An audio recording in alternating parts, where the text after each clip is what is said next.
This video sponsored by BuyMode. இந்த ஆப்பில் நீங்கள் பர்ச்சேஸ் பண்ணக்கூடிய எல்லா விதமான ப்ராடக்ட்டும் உங்களுக்கு ரொம்ப மலிவான விலையிலே கிடைக்குது. இதில் நிறைய ஆஃபர்ஸ் அண்ட் கூப்பன்ஸ் ப்ரொவைட் பண்ணுறாங்க. ஸோ இதோட லிங்க் உங்களுக்கு டிஸ்கிரிப்ஷனில் கொடுக்குறேன், யூஸ் பண்ணி பாருங்கள். ஊட்டி மக்கள் கொண்டாட்டம். ஏப்ரல் 6ஆம் தேதி அதிநவீன மருத்துவமனை மற்றும் மருத்துவக் கல்லூரி திறப்பு. நீலகிரி மாவட்ட மக்களின் நீண்ட நாள் கனவு நாளை நனவாகிறது. முதல்வர் மு.க. ஸ்டாலின் நாளை ஏப்ரல் 6ஆம் தேதி ஊட்டியில் கட்டப்பட்ட உள்ள அதிநவீன பன்னோக்கு மருத்துவமனை மற்றும் மருத்துவக் கல்லூரியை திறந்து வைக்கிறார். இந்த மருத்துவமனையின் சிறப்பு அப்பகுதி மக்களுக்கு ஒரு வரப்பிரசாதமாக அமையும் என எதிர்பார்க்கப்படுகிறது. இதுவரை நீலகிரி மக்கள் உயர் சிகிச்சைக்காக கோவை அல்லது மைசூர் போன்ற தொலைதூர நகரங்களுக்கு செல்ல வேண்டியிருந்த நிலை மாறி இனி ஊட்டியில் உலகத்தரம் வாய்ந்த மருத்துவ சேவைகளை பெற முடியும். இந்த மருத்துவமனை மற்றும் மருத்துவக் கல்லூரி 40 ஏக்கர் பரப்பளவில் 700 படுக்கை வசதிகளுடன் கட்டப்பட்டுள்ளது.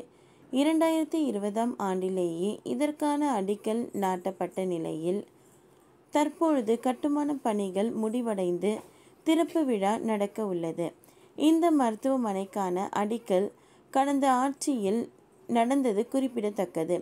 நீலகிரியில் இந்து நகர் என்னும் பகுதியில் அமைந்துள்ள இந்த மருத்துவமனையில் 21 துறைகள் உள்ளன. இந்த மருத்துவமனை அப்பகுதி மக்களின் தேவைகளை கருத்தில் கொண்டு அதிநவீன வசதிகளுடன் கட்டப்பட்டுள்ளது. குறிப்பாக பழங்குடியின மக்களின் நீண்ட நாள் கோரிக்கையை ஏற்று மருத்துவக் கல்லூரியில் பழங்குடியின மக்களுக்காக 50 படுக்கைகள் கொண்ட சிறப்பு வார்டு திறக்கப்பட்டிருக்கிறது. இந்த வார்டில் பழங்குடியின ஆண்களுக்கு 10 படுக்கைகளும் பெண்களுக்கு 10 படுக்கைகளும் பிரசவத்திற்கு பிந்தைய சிகிச்சைக்கு 10 படுக்கைகளும் ஒதுக்கப்பட்டுள்ளன. இது பழங்குடியின மக்களுக்காக பிரத்யேகமாக திறக்கப்படும் முதல் மருத்துவமனை வார்டு என்பது குறிப்பிடத்தக்கது.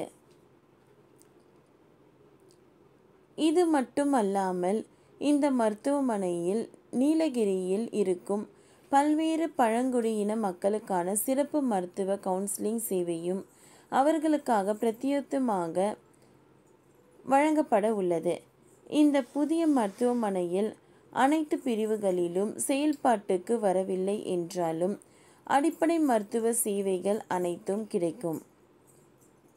இந்த மருத்துவமனையின் திறப்பு நீலகிரி மாவட்டத்தில் மருத்துவத் துறையில் ஒரு மைல்கல்லாக அமையும்.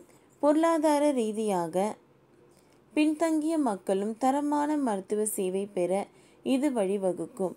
மேலும் மருத்துவக் கல்லூரி மூலம் அப்பகுதி மக்கள் திறமையான மருத்துவர்கள் கிடைக்கும் வாய்ப்பு ஏற்படும். இதனால் நீலகிரி மாவட்டத்தில் ஒட்டுமொத்த வளர்ச்சிக்கும் இந்த மருத்துவமனை மற்றும் மருத்துவக் கல்லூரி பெரும் பதற்றம் என ஏற்படுகிறது. ஓகே ஃப்ரெண்ட்ஸ், இந்த வீடியோ உங்களுக்கு யூஸ்ஃபுல்லாக இருந்ததுன்னா லைக் பண்ணுங்கள், ஷேர் பண்ணுங்கள், சப்ஸ்கிரைப் பண்ணுங்கள். தேங்க்யூ.